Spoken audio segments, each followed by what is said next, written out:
At dahil sa inyong warm welcome, mukhang mapapadala sa aking pagbisita sa inyong region.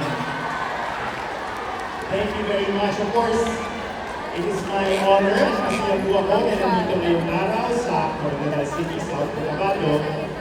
At ako'y tuwa na makakita ng napakaraming mga young faces, mga kabataan na naalala ko yung aking sariling simula sa journalism many years ago. Pero bago ko puntahan ng kwentong yan, alam niyo ako, medyo matagal na akong journalist. Alam ko wala sa itsura.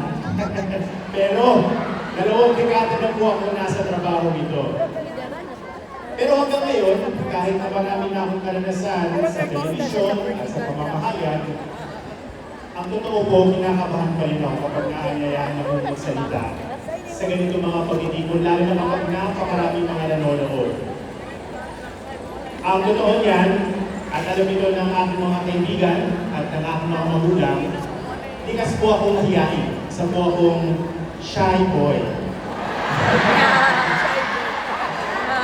Nung bata ako, sobrang ako mahiyain na pinilit ako ng mga magulang ko na sumali sa mga stage play sa entablado para mawala raw yung kaba ko kapag umaharap ako sa mga tao.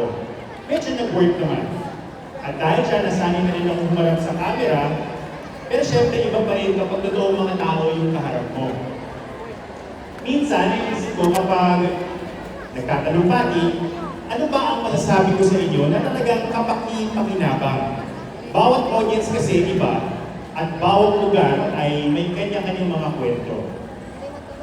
Kapag nakikita ko kayo, mga campus journalists, mga gustong magsulat, mga gustong magtanong, mag-documentary, naalala ko pa yung aking sariling simula.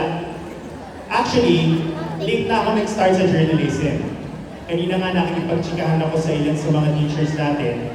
Nagugulat ako kung gaano kalaki yung RSPC, yung NSPC na talagang very competitive yung mga kabataan.